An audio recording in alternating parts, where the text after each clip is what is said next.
Copa അമേരിക്കയിൽ കിരീടം നേടാൻ ഏറ്റവും അധികം സാധ്യത കൽപ്പിച്ചിരുന്ന അർജന്റീനയ്ക്കും ബ്രസീലിനും വെല്ലുവിളി ഉയർത്തി അർജന്റീൻ പരിശീലകൻ മാർസലോ ബിയൽസ തന്ത്രമോതുന്നു. ഉറുഗ്വെ കോപ്പയിലെ ആദ്യ മത്സരത്തിൽ പനാമയെ കീഴടക്കിയ ഉറുഗ്വെ രണ്ടാം മത്സരത്തിൽ ബൊളീവിയയും തോൽപ്പിച്ച് ക്വാർട്ടർ ഫൈനലിലേക്ക് മുന്നേറി.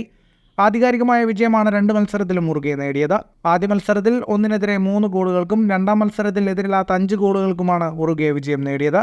നിക്കോളാ ഡീലിയ ക്രൂസും ഫെഡെ വൽവർദെയും മികച്ച പ്രകടനം നടത്തിയ മത്സരത്തിൽ ഫാക്കറ്റോ പെല്ലിസ്ട്രി, ഡാർവിൻ നൂനിയസ്, മാക്സി അറൗഹോ, ഫെഡെ വൽവർദെ, ബെഞ്ചാങ്കൂർ എന്നിവരാണ് ഗോളുകൾ നേടിയത്. മത്സരത്തിൽ സമ്പൂർണ്ണാധിപത്യമാണ് ഉറുഗ്വെ നടത്തിയത്. ഉറുഗ്വയ്ക്ക് വേണ്ടി അവസാന 7 മത്സരങ്ങളിൽ ഗോൾ നേടുന്ന താരമെന്ന നേട്ടവും ഡാർവിൻ നൂനിയസ് സ്വന്തമാക്കി. പ്രതിരോധത്തിലും ആക്രമണത്തിലും ഒരുപോലെ മികവ് പുലർത്തുന്ന ഉറുഗ്വെ വമ്പന്മാർക്ക് വലിയ ഭീഷണി തന്നെയാണ്. മാർസലോ ബിയൽസയുടെ ശൈലിക്ക് 100% വർക്ക് റേറ്റ് ഉള്ള താരങ്ങളെ ആവശ്യമാണ്. ഉറുഗ്വെ ടീമിൽ അത്തരം നിരവധി താരങ്ങളുള്ളതിനാൽ മികച്ചൊരു സ്ക്വാഡിനെ വാർത്തെടുക്കാൻ അദ്ദേഹത്തിന് കഴിഞ്ഞിട്ടുണ്ട്. ലോകകപ്പ് യോഗ്യതാ മത്സരങ്ങളിൽ ബ്രസീലിനെയും അർജന്റീനയെയും കീഴടക്കിയ ഉറുഗ്വെ ഇത്തവണ കോപ്പ അമേരിക്ക നേടാനുള്ള കുതിപ്പ് തന്നെയാണ് കാണിക്കുന്നത്. ഫുട്ബോൾ ലോകത്തെ കൂടുതൽ വാർത്തകൾക്കും വിശേഷങ്ങൾക്കുമായി സ്പോർട്സ് കഫേ ഇപ്പോൾ തന്നെ സബ്സ്ക്രൈബ് ചെയ്യുക.